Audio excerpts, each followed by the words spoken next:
我一直都对一件事情很有疑惑。既然你们都知道我的身份，那么凭什么以为自己能够带走我？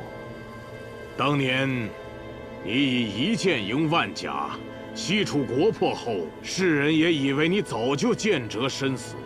这种情况下，即便你苟活下来，想必也会受到极其严重的内伤。设若你依旧如当年一般功力高深，那为何这么多年你不现世，又为何不为西楚报仇？所以，虽然你还活着，想必你的功力也不是当年那般了，是吗？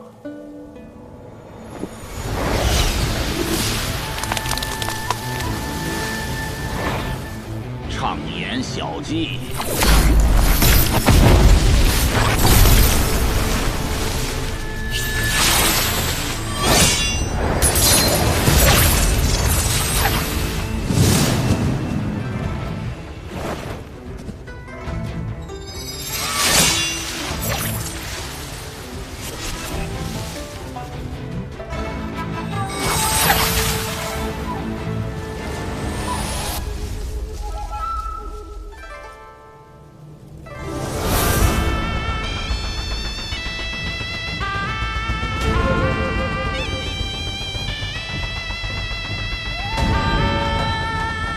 已是许久，未曾真正出剑。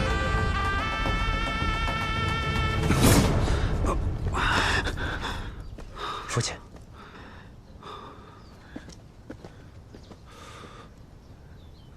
你来干什么？我来救我的师父。你知道你的师父是谁吗？他究竟是谁并不重要，重要的是，他永远都是我的师父。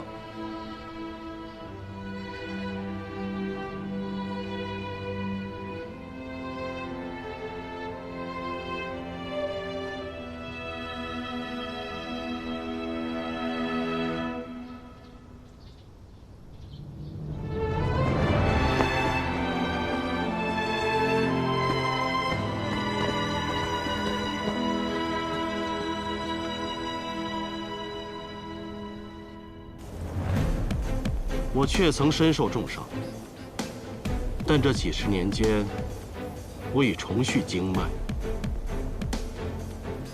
今日拔剑，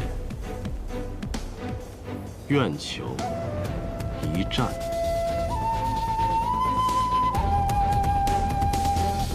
如仙，你死到临头了，还敢虚张声势？如仙，乖乖跟我们走吧。黔东城小霸王在此，谁敢伤我师父？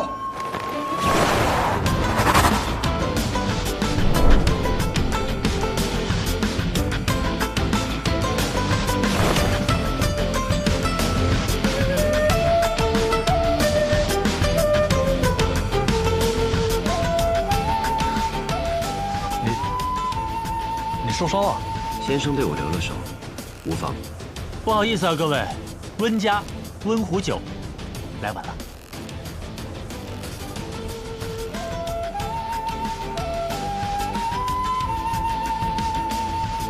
又是你们，阴魂不散。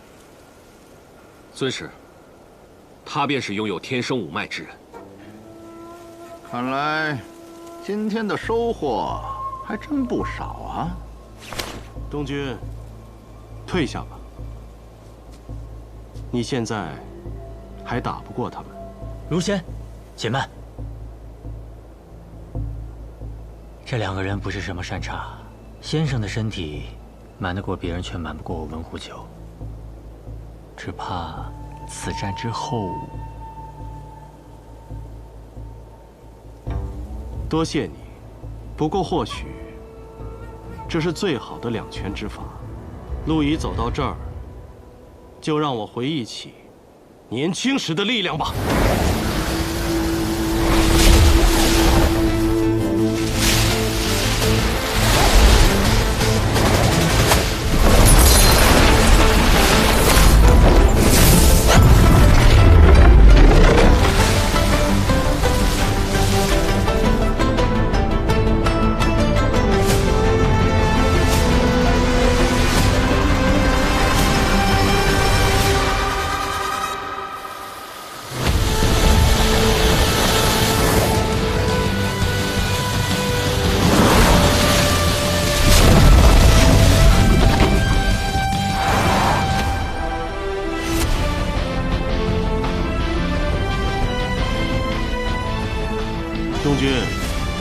您已学会西楚剑歌，问道于天。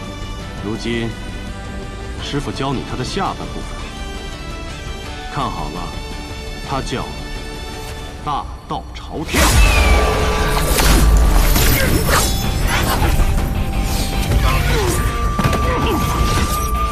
明月落我衣，得成仙人场。仙人欲何去？遥指蓬莱巷。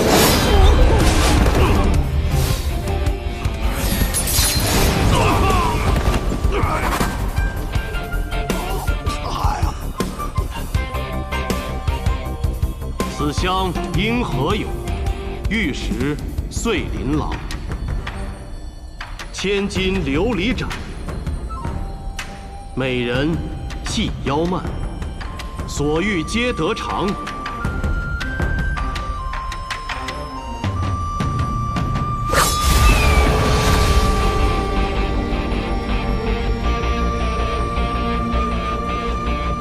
仙人得闻后，四顾空茫然。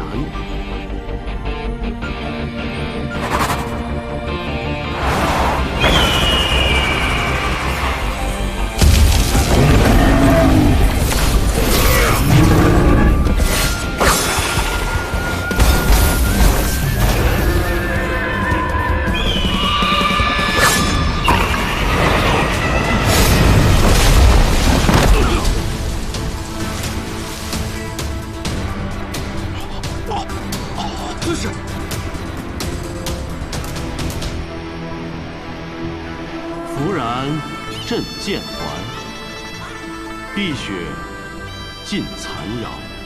原来，这才是传说中的绝世之剑。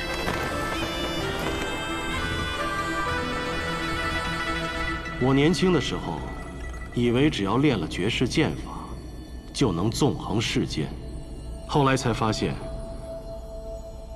当拥有绝世剑法，便需担起承天之责。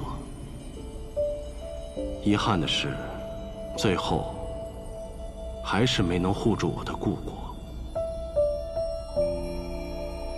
东君，大道朝天，你要走出一条属于自己的道。等你找到了自己的道，你就一定会像你所说的那样，名扬天下。师父。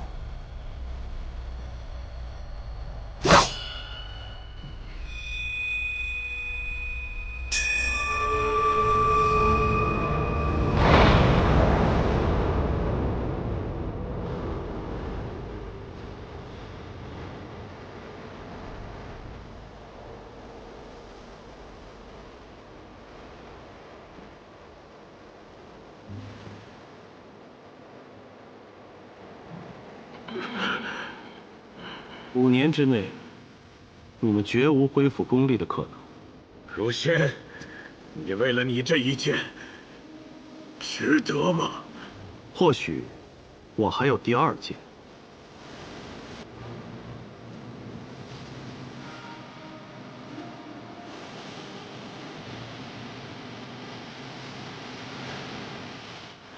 哦，这是。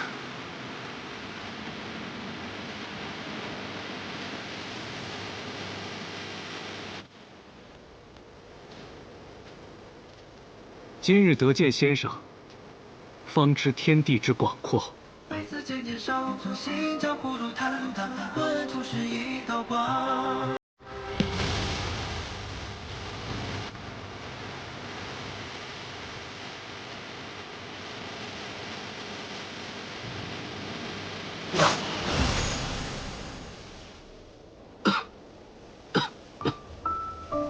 师父。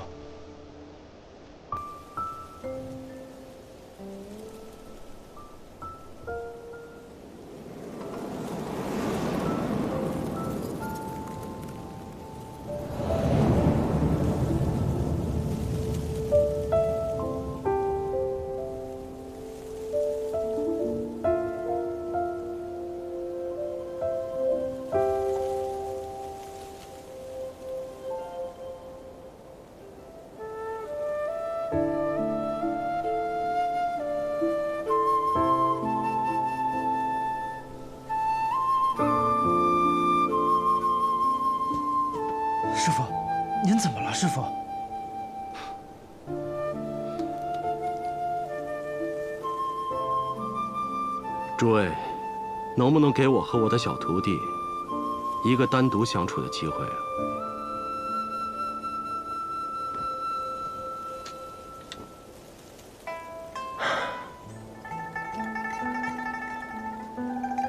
先生，再会了。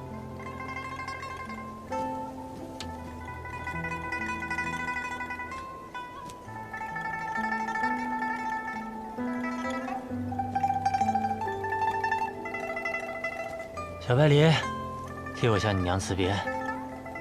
明年春日再过来找你饮酒，保重。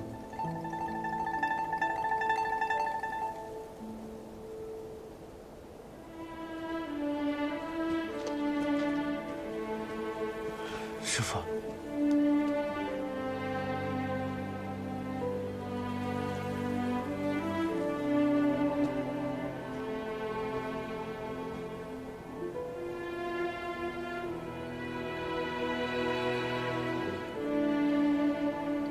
东君，陪师傅喝上一杯。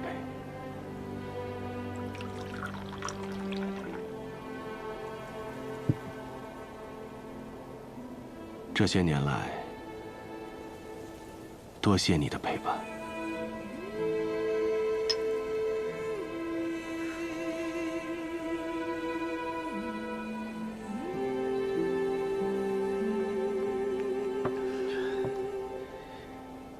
东君，替师傅去一趟天启城吧，酿一壶桃花月落，挂在天启城最高的地方。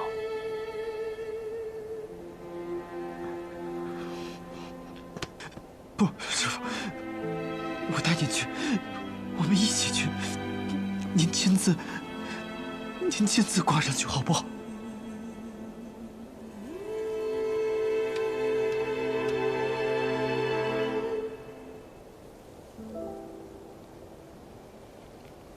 哭什么？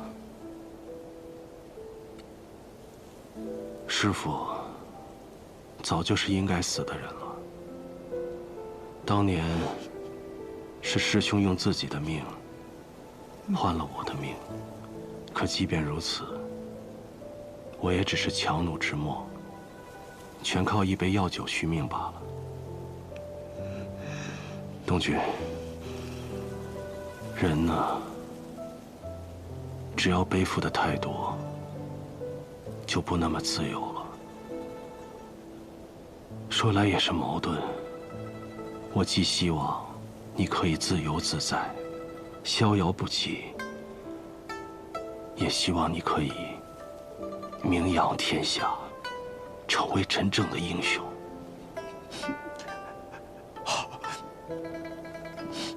我答应你，但是你要活着，看着我名扬天下才可以。东君，是龙终究会腾飞，是英雄，光芒便藏不住。不管师父在与不在，都没有什么影响。不，师父，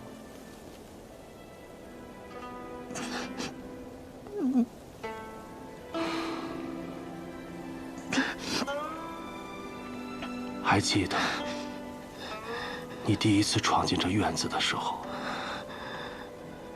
我便觉得与你投缘，想都没想，便收你做了徒弟。可谁曾想，你竟是百里洛尘的孙子。不过现在后悔也晚了。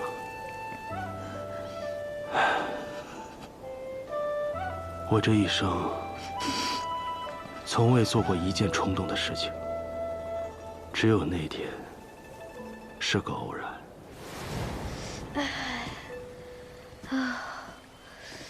你是谁？如何到的这里？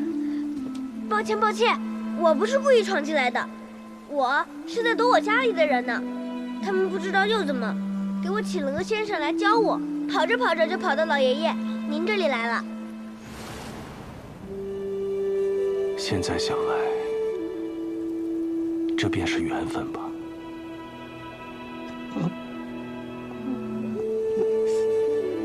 师父，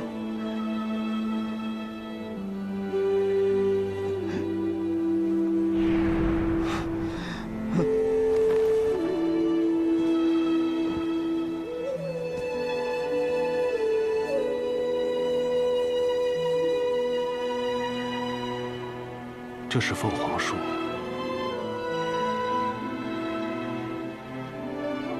是西楚的国树。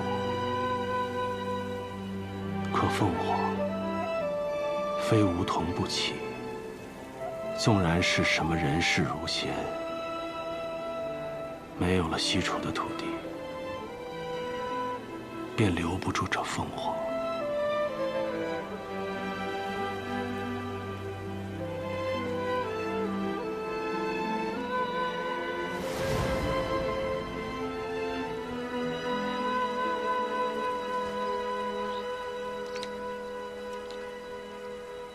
你能识酒？我可是以后要做酒仙的人。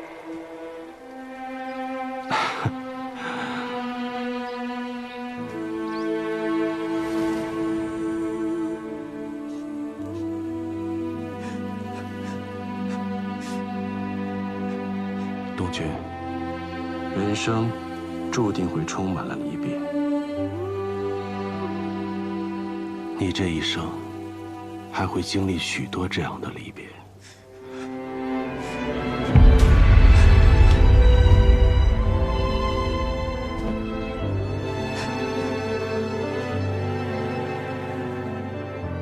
我拜先生为师，请先生教我酿酒。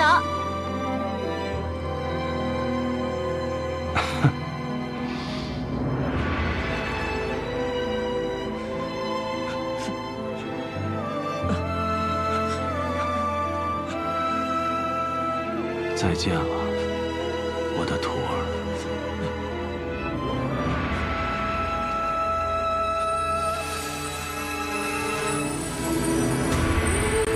师父，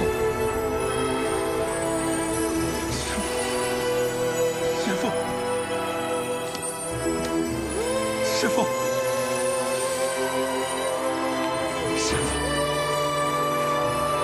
师父，师父。师父，师父，师父！父亲，师父，师父！东君他，放心吧，今日以后他就懂得什么叫真正的江湖。恣意飞扬的八公子不是真正的江湖，剑灵的剑客风流也不是真正的江湖。师父，师父！只有今日他所看到的这一切，才是真正的江湖。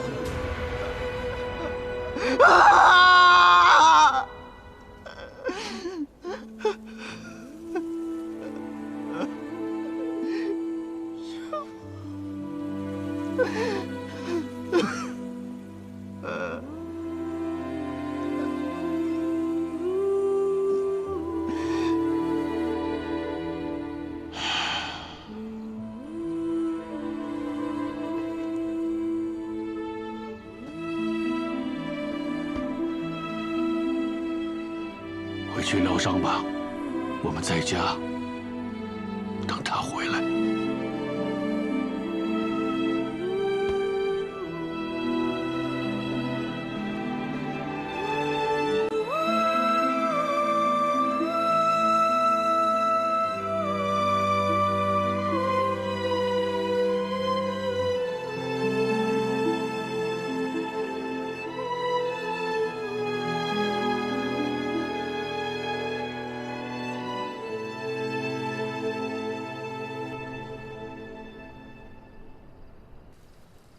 从此以后，这世上便再没有这样一位可以风华动天下的儒仙了。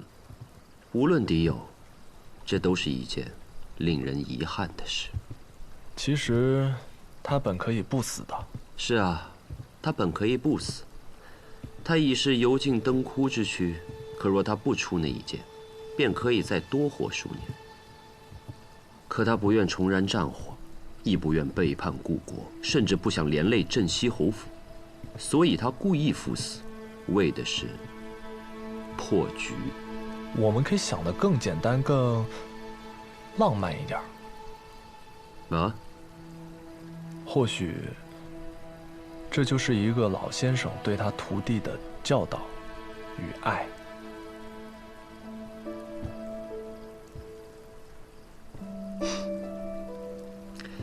你虽然经常说一些废话，可是刚刚那句说得很好。哎，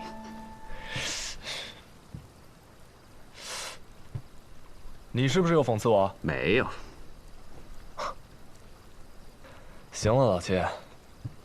话说你奉命调查此事，但如今如仙已逝，以你之能，应该已经想好了如何去禀报，既能抚平你父皇的担忧，又能保住这黔东城的安宁。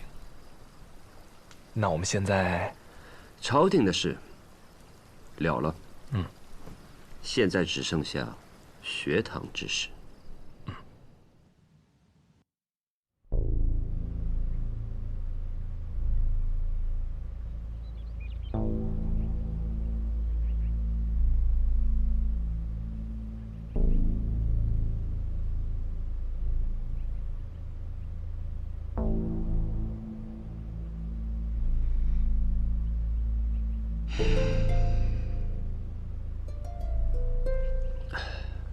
不知道侯爷可考虑清楚了？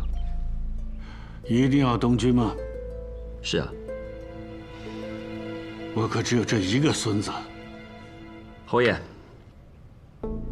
我知道您的顾虑，但是我对您说过，我此次来见您，仅仅是以学堂小先生的身份，这与我前些日子去寻古城先生是两回事。我想要百里东军，也仅仅是因为我觉得他是家师一直苦等的最后一位弟子。我这一辈子最疼爱的就是这个孙子。我的愿望就是让他远离纷争，一辈子在黔东城无忧无虑地做富家子弟。为什么你们非要把他推进深渊呢？只有傻子才能一直无忧无虑的吧？大胆！你说什么？不是不让你说话吗？我是说，只有傻子才能一直无忧无虑的。每一个人都会长大，人只要一长大，他就不可能无忧无虑的。他不久前才亲眼见到自己师父的死，你觉得他有可能当做什么事儿都没发生过吗？不可能。况且他现在是西楚剑阁唯一的传人，全天下的剑客都把他当作目标。你镇西侯府能护得了他一辈子吗？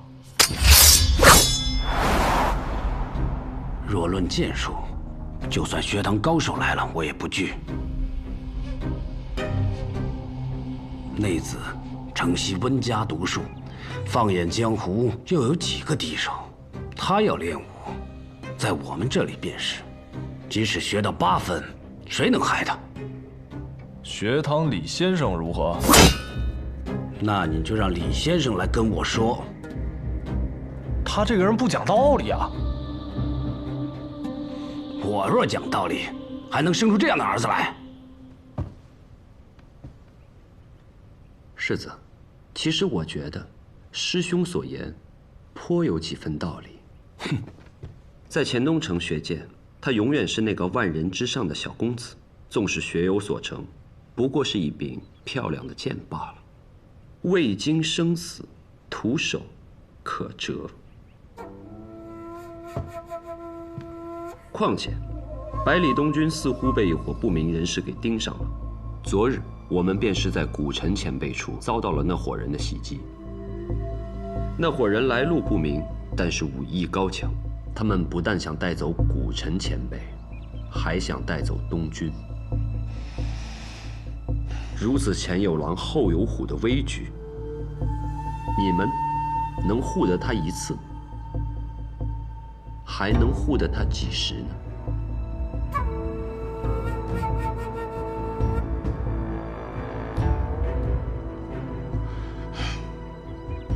昨日我也听程峰说过了，这帮人套路确实诡谲，颇为难缠。世子，当年世子学剑也是离家千里求学，难道偌大个镇西侯府中再无高手可教了？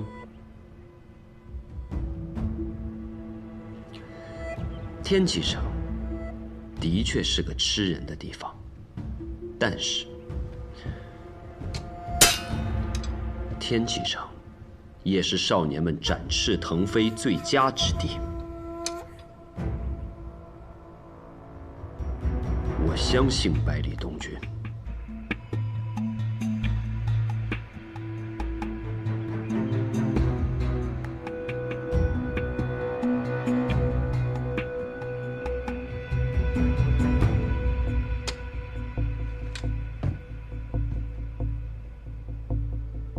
你说的有道理，但我不同意。这样吧，我们问问东军。父亲，侯爷通礼。王爷，世子，不好了！刚刚小公子抢了马，跑出府了。啊！哈哈哈哈哈！跑得好，跑得好！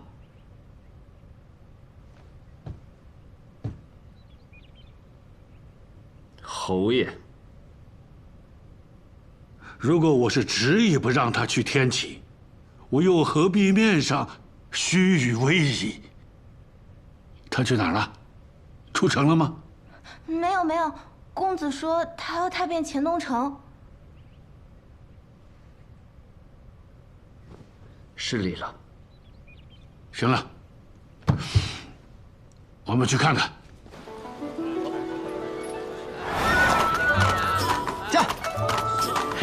小公子，今日去何处玩啊？今日哪儿也不去，就骑马。刚出炉的红枣糕，小公子接好了。这，小公子，你要骑到几时啊？骑到落日黄昏，骑到月升星落，骑到身下这烈风居，踏遍乾东城的每一片土地。这。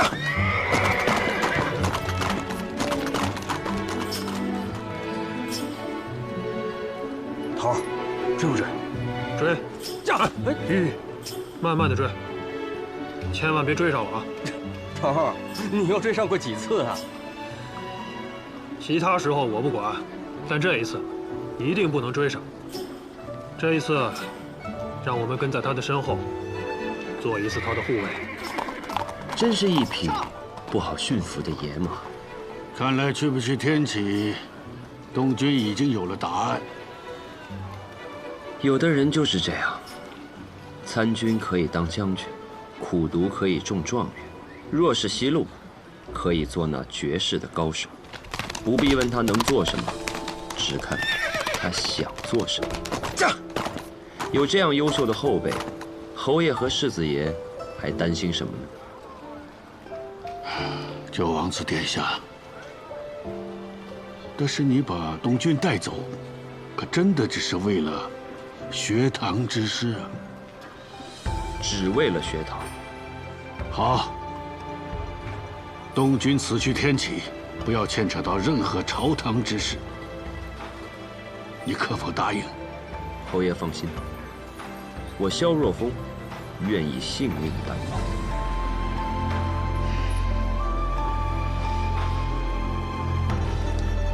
多谢。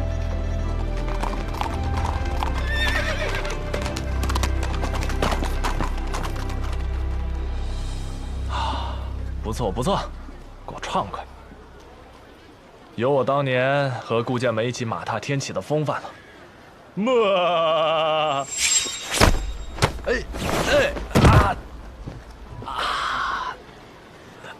世子妃，有什么事儿吗？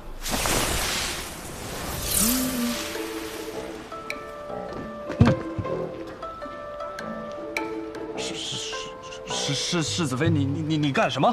这是我自创的毒，叫做温香暖玉。若是东君学成归来，安然无恙，我便给你解药。若是期间出了什么意外，放心，中了我的温香暖玉的人会死得很舒服。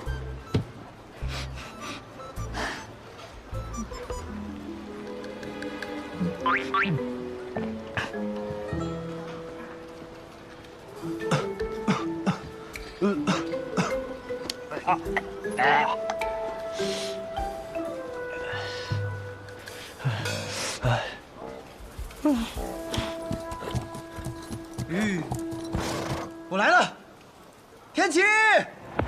副将陈升，盼望小公子学成而归。我方将士盼望小公子学成而归。我方将士盼望小公子学成而归。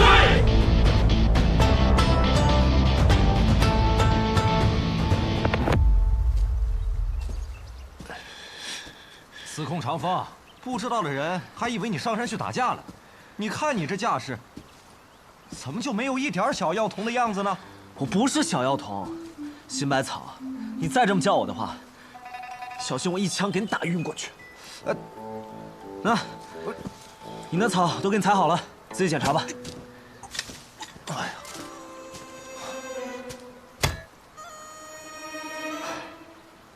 嚯，果然有学艺的天赋啊，挑的半点都没差。按照我说的分量，自己去熬了吧。什么？唉，这草我自己摘，药得自己熬，这病看得够累。你付诊费了吗？没付。没付诊费，当然要自己熬了，自己动手。哎，哟，这药王谷里还有信鸽呢。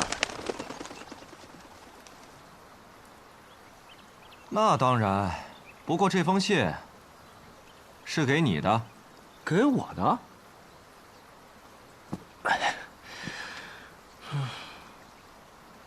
司空长风还活着吗？哼，这人说话够直白的呀。还活着的话，别来乾东城找我了，我去天启城了，有机会来喝我新酿的酒。没了。这人挺有意思的，他是谁？他呀，他就是我跟你说的镇西侯的独孙，百里东军。不过他为什么这么快就离开了乾东城？他的家人不是不让他去天启城吗？信上是什么也没写。看来你很关心他呀。那是当然，他是我好朋友。哈，那行，继承我一半衣钵后，你就可以去天启城了。年轻的时候，谁都想去天启城，也谁都该去一次天启城。那里是龙蛇盘踞的地方，也是少年人乘风入天的地方。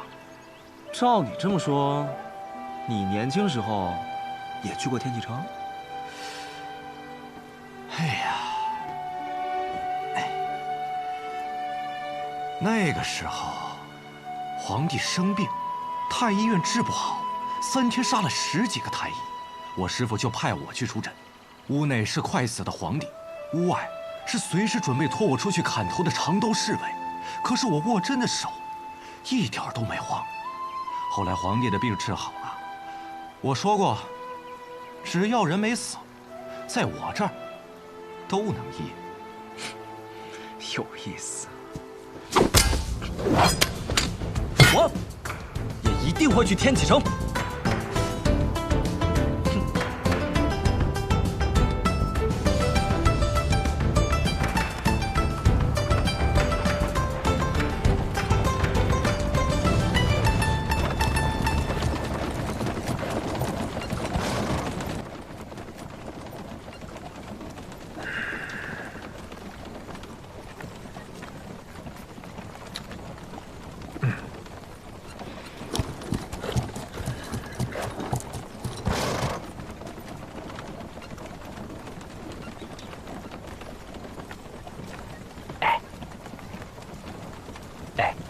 你知道他为什么不肯进来马车里走？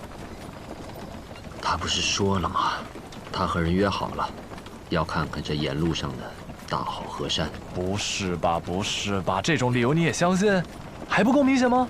你想想啊，你千里迢迢从天启城跑来抓他的师傅，现在他的师傅死了，他难免会把这事怪到你的头上。你这么一算下来，就是他的杀师仇人。我抓他的师傅，和他的师傅死了，是两件事。如果连这都分不清的话，那他就不是我想要找的人，也不是师傅所需要的弟子。得了吧你！你想想啊，他再怎么说也只是一个初出茅庐的孩子。你以为人人都跟你似的，18岁的时候心思就那么狠，心思就那么的细腻啊？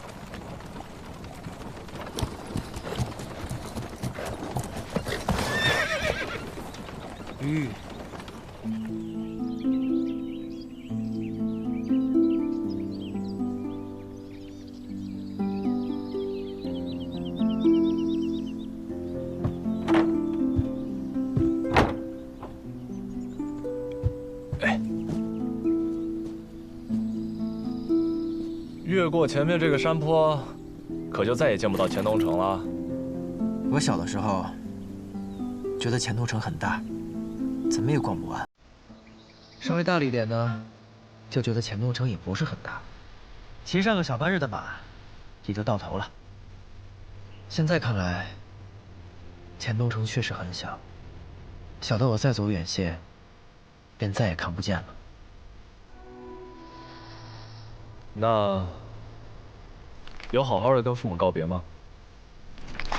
我父母他们不肯见我，说要见就等几年之后回来好好的见。只有爷爷和我说了些话，他说若是我受了欺负，就传信给他，他便会带上破风军，马踏天启，来给我出气。侯爷是真豪迈。我是不会让他那样做的，那样不就是谋反了吗？所以，在这天启城里，我一定会好好的。